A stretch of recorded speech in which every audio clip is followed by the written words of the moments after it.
శోభాయమానంగా గణేష్ నిమజ్జనం దారులని హుస్సేన్ సాగర్ వైపు జరుగుతున్నాయి. అయితే ఈ నేపథ్యంలో ట్యాంక్ బండ్ దగ్గర అయితే భారీగా ట్రాఫిక్ అంతరాయం ఏర్పడుతుంది. అదేవిధంగా గణేష్ నిమజ్జనోత్సవాలు కూడా అక్కడ జరుగుతున్నాయి. దీనికి సంబంధించి తాజా సమాచారం మా ప్రతినిధి ఎంఎన్ఆర్ అక్కడి నుండి లైవ్ లో అందించేందుకు సిద్ధంగా ఉన్నారు. MNR, over to you. మనం చూస్తున్నాం గత 10 రోజుల నుంచి హైదరాబాద్ అంతా కూడా గణేష్ సంబరాలతో అంబరాన్ని అంటింది. ఇప్పుడు 9 రోజుల పాటు పూజలు అందుకున్నటువంటి గణపతి గణనాథులందరూ కూడా నిమజ్జనానికి తరలి వస్తున్నటువంటి పరిస్థితి కనిపిస్తుంది.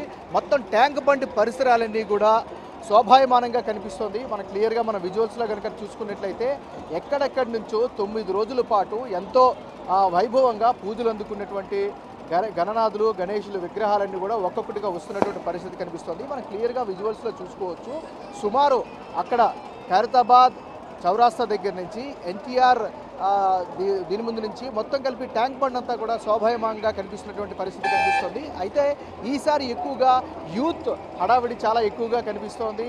ముఖ్యంగా చిన్నపిల్లలు యూత్ అందరూ కూడా రాత్రి నుంచి కూడా ఎక్కడెక్కడి నుంచో సుదూర ప్రాంతాల నుంచి కూడా ట్యాంక్ బండ్ వరకు వచ్చి తన గణేష్ని నిమజ్జనం చేయడం కోసం కోలాహలంగా వస్తున్నటువంటి పరిస్థితి కనిపిస్తోంది. సో మరోవైపు ఎలాంటి అవాంఛనీయ ఘటనలు జరగకుండా అన్ని డిపార్ట్మెంట్లకు సంబంధించినటువంటి అధికారులందరూ కూడా కట్టుదిట్టమైనటువంటి ఏర్పాట్లు చేశారు. మరీ ముఖ్యంగా ఇక్కడ ఖచ్చితంగా చెప్పుకోవాల్సినటువంటి అంశం పారిశుద్ధ్య సిబ్బంది, జిహెచ్ఎంసీ సిబ్బంది. ఎందుకంటే ఎప్పుడూ లేనంతగా ఈసారి హడావుడైతే కనిపిస్తుంది. ఇక్కడ ఉన్నటువంటి నిర్వాహకులు కావచ్చు, లేకపోతే గత 30-40 ఏళ్ల నుంచి ట్యాంక్ బండ్ దగ్గర నిమజ్జనాన్ని చూస్తున్నటువంటి స్థానికులు కావచ్చు చెప్తున్నటువంటి మాట ఏంటంటే గతంలో ఎప్పుడూ లేనంత ఎక్కువ స్థాయిలో ఇక్కడికి నిమజ్జనానికి వస్తున్నటువంటి పరిస్థితి కనిపిస్తుందని చెప్తున్నారు. సో దానికి తగ్గట్టుగా జిహెచ్ఎంసీ కార్మికులు కూడా చాలా చక్కగా వారి యొక్క సేవా కార్యక్రమాలు అందిస్తున్నారు. అదేవిధంగా greater Hyderabad municipal corporation Ganesh నిమజ్జనం 2024 పేరిట కంట్రోల్ రూమ్ను కూడా ఎన్టీఆర్ మార్గ్లో ఏర్పాటు చేయడం జరిగింది. మరోవైపు కమాండ్ కంట్రోల్ సెంటర్ దగ్గర కూడా కట్టుదిట్టమైనటువంటి చర్యలు చేపట్టారు. అక్కడ అన్ని ఫెసిలిటీస్ కూడా ఏర్పాటు చేసినటువంటి పరిస్థితి కనిపిస్తుంది. మనం క్లియర్గా విజువల్స్లో చూస్తున్నాము గణనాథుల్ని. అయితే భారీగా వస్తున్నటువంటి గణనాథులు ఎక్కువగా వస్తున్నాయి కాబట్టి ట్రాఫిక్ అయితే చాలా లైన్ అయితే చాలా నెమ్మదిగా కదులుతున్నటువంటి పరిస్థితి కనిపిస్తుంది. సో అందువల్ల పోలీసులు కూడా ఆచితూచి ముందుకు పంపిస్తున్నటువంటి పరిస్థితి కనిపిస్తుంది. కాబట్టి ఎక్కడైతే పంజాగుట్ట అక్కడి నుంచి ఎర్రమంజిలు దాటుకుంటూ సోమాజిగూడ అక్కడి సర్కిల్ నుంచి దాటుకుంటూ ఖైరతాబాద్ సిగ్నల్ మీదుగా ఇటువైపు ఐమాక్స్ ముందు నుంచి వచ్చినటువంటి ఇమ్మర్షన్ ప్రాసెస్ అంతా కూడా శోభాయమానంగా జరుగుతుంది. మనం క్లియర్గా చూడొచ్చు చాలా వరకు కూడా కుటుంబాలతో సహా సో ఎంతో ఉత్సాహంగా సంబరంగా 9 రోజుల పాటు పూజలు చేసినటువంటి వాళ్ళు చివరిసారిగా గణనాథుడిని చూసుకొని వాళ్ళ చేతులతోటి బడా క్రేన్లు ఇక్కడ ఏర్పాటు చేశారు. సో ఆ క్రేన్ల సహాయంతో హుస్సేన్ సాగర్లో నిమజ్జనానికి అయితే సిద్ధంగా ఉన్నటువంటి పరిస్థితి కనిపిస్తుంది. అయితే ఇప్పుడిప్పుడే చూస్తున్నాం భారీ నుంచి అతి భారీ విగ్రహాలు కూడా ఇప్పుడిప్పుడు వస్తున్నాయి. ఇప్పటి వరకు కూడా ఒక మీడియం సైజులో ఉన్నటువంటి విగ్రహాలన్నీ కూడా ఇక్కడ నిమజ్జనం చేశారు. ఇప్పుడిప్పుడే భారీ విగ్రహాలన్నీ వస్తున్నాయి. సో క్రేన్ నెంబర్ 4 కావచ్చు, 5, 6 and 7, 8, 9 ఇవన్నీ కూడా పెద్ద క్రేన్లు ఏర్పాటు చేశారు. సో ఈ పెద్ద క్రేన్లన్నిటి కూడా ఇప్పుడిప్పుడే ఆ పెద్ద క్రేన్ల మీదకి ఎక్కించి హుస్సేన్ సాగర్లో నిమజ్జనం చేస్తున్నటువంటి పరిస్థితి కనిపిస్తుంది. సో ఏదేమైనప్పటికీ కూడా మనం ఒక విషయం అయితే క్లియర్గా చెప్పుకోవచ్చు. మొత్తం ట్విన్ సిటీస్లో ఉండేటటువంటి గత 9 రోజులు 10 రోజులుగా కూడా సేవలు అందుకున్నటువంటి గణనాథులందరూ కూడా ఒక్కొక్కరిగా చివరి మజిలీకి చేరుకున్నారు. సో నిమజ్జన ఏర్పాట్లన్నీ కూడా పకడ్బందీగా జరుగుతున్నటువంటి పరిస్థితి కనిపిస్తుంది. అదేవిధంగా ట్యాంక్ బండ్ పరిసరాలన్నీ కూడాను సో అన్ని శాఖలకు సంబంధించినటువంటి అధికారులతో అలర్ట్ అయ్యారు. గ్రౌండ్ సిబ్బంది వచ్చారు, గ్రౌండ్ జీరో సిబ్బంది కూడా చాలా హార్డ్ వర్క్ చేస్తున్నటువంటి పరిస్థితి కనిపిస్తుంది. సో ఏదేమైనప్పటికీ కూడా ఇప్పటికే మనకు అందుతోంది ఖైరతాబాద్లో బడా గణేష్ కూడా స్టార్ట్ అయ్యారని. సో బడా గణేష్ కూడా ఆయన యొక్క మార్గాన్ని కంప్లీట్ చేసుకొని ఇక్కడికి వచ్చే అవకాశం కనిపిస్తుంది. సో బడా గణేష్ వచ్చే ముందే ఈ పెద్ద పెద్ద విగ్రహాలు ఏదైతే భారీ విగ్రహాలు ఉన్నాయో వాటన్నిటిని కూడా క్లియర్ చేసే పరిస్థితి కనిపిస్తుంది. ఎందుకంటే ఒక్కసారి కనుక బడా గణేష్ కనుక ఇక్కడ ఎంట్రన్స్ అయితే అక్కడ వేరే విగ్రహాల్లో వచ్చే పరిస్థితి ఉండదు. కాబట్టి బడా గణేష్ చేరుకునే లోపే ఎంత వీలైతే అంతవరకు కూడా ట్విన్ సిటీస్లో ఏర్పాటు చేసినటువంటి వినాయకులన్నింటినీ కూడా నిమజ్జనం చేసేటటువంటి ప్రక్రియ అయితే కొనసాగుతున్నటువంటి పరిస్థితి కనిపిస్తుంది.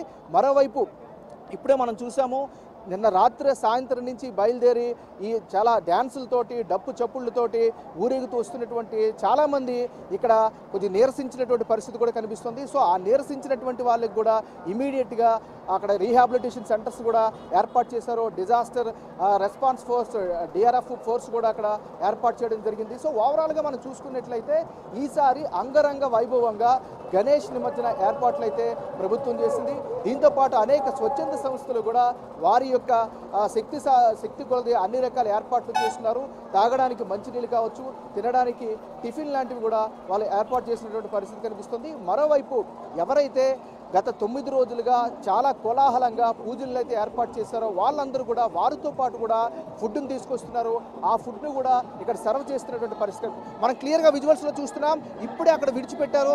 సో ఓవరాల్గా ఒక్కసారిగా లైన్లో పెద్ద పెద్ద గణేష్లన్నీ వస్తున్నాయి. చాలా ఉత్సాహంగా కూడా సంబరాలు చేసుకుంటున్నటువంటి పరిస్థితి కనిపిస్తుంది.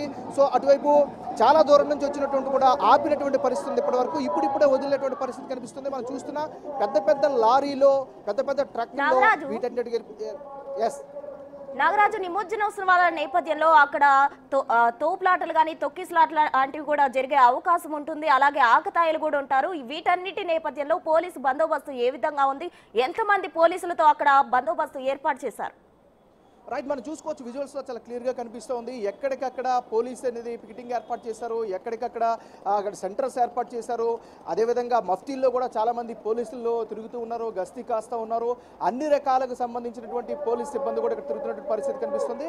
ఇదివరకు కూడా సిపి కూడా ప్రకటించారు ఎలాంటి ఒక్క సింగిల్ అవాంఛనీయ ఘటన ఏర్పడకుండా ఉండేందుకు కూడా చర్యలు తీసుకున్నట్టు తెలిసారు. యావత్తు హైదరాబాద్లో ఉన్నటువంటి పోలీస్ సిబ్బందితో పాటు తెలంగాణ వ్యాప్తంగా ఉన్నటువంటి చాలామంది సిబ్బంది కూడా గత వారం రోజులుగా కూడా హైదరాబాద్కి చేరుకున్నటువంటి పరిస్థితి కనిపిస్తుంది. మరీ ముఖ్యంగా ఇమ్మర్షన్ సందర్భంగా మహిళల కోసం ప్రత్యేకమైనటువంటి టీమ్స్ కూడా తిరుగుతున్నటువంటి పరిస్థితి కనిపిస్తుంది. ఎవరైతే ఆకతాయిలు కావచ్చు లేదా పోకిరీలు కావచ్చు అలాంటి ఇబ్బంది పరిగణించినా కూడా ఇమీడియట్గా చర్యలు తీసుకునేందుకు కూడా ప్రత్యేకమైనటువంటి ఏర్పాట్లు చేసినటువంటి పరిస్థితి కనిపిస్తుంది.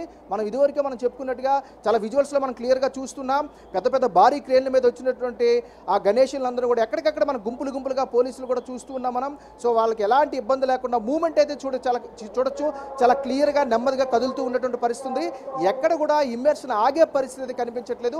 ఇదొక శుభసూచకంగా చెప్పుకోవచ్చు. ఎందుకంటే గతంలో కూడా మనం పరిశీలించినట్లయితే ఈ టైంలో ట్రాఫిక్ జామ్ విపరీతంగా ఏర్పడడం, ట్యాంక్ బండ్ పైకి రావాలంటే గంటల కొద్ది సమయం పట్టే పరిస్థితులు ఉండే. బట్ ఈరోజు మనం చూస్తున్నాం, మనం క్లియర్గా బిగ్ టీవీ స్క్రీన్ పైన బిగ్ టీవీ కెమెరా పర్సన్ క్లియర్గా దాన్ని ఫోకస్ చేస్తున్నారో చూస్తూ ఉన్నాం. మనం క్లియర్గా వరుసగా వెళ్తున్నాయి పెద్ద పెద్ద వాహనాలన్నింటిని కూడా. బహుశా ఈ వాహనాలన్నింటిని కూడా చాలా దూరంగా ఇప్పటివరకు ఆపినట్టుగా ఉన్నటువంటి పరిస్థితి ఉంది. ఇప్పుడిప్పుడే వదులుతూ ఉన్నారు కాబట్టి లైన్లో వరుసగా వెళ్తున్నటువంటి పరిస్థితి కనిపిస్తుంది.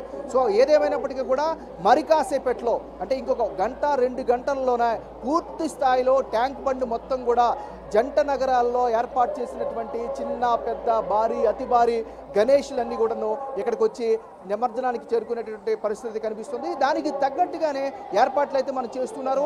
మనం ఒక్కసారి చూడొచ్చు, క్లియర్గా ప్యాన్ చేస్తున్నాడు మన కెమెరా పర్సన్. అక్కడ క్రేన్స్ భారీ క్రేన్స్ మనకు పెట్టారు. అక్కడ మనం ప్రజెంట్ క్రేన్ నెంబర్ 5 దగ్గర ఉన్నాం. 6, 7, 8, 9 అట్లా మొత్తం ఓవరాల్గా చాలా పెద్ద పెద్ద క్రేన్స్ని పెట్టారు. ఆ క్రేన్లో ఎక్కిస్తున్నటువంటి ఒక బడా గణేష్ని మనం అక్కడ చూస్తున్నాము. సో చాలా జాగ్రత్తగా పోలీసుల పర్యవేక్షణలో ఇదంతా కూడా జరుగుతుంది. ఎందుకంటే సుమారు 100 కిలోల బరువు ఉండేటటువంటి విగ్రహాలు ఇవన్నీ కూడా. సో ఎవరి మీద కూడా పడకుండా లేదా అది కిందన పడిపోయి డ్యామేజ్ అవ్వకుండా కూడా ఉండేందుకు చాలా పకడ్బందీగా చాలా జాగ్రత్తగా తీసుకెళ్తున్నటువంటి పరిస్థితి కనిపిస్తుంది. సో చిన్న ఆ విగ్రహాన్ని అయితే తీసి లోపల వేయడానికి 5-10 నిమిషాల్లో అయిపోతుంది.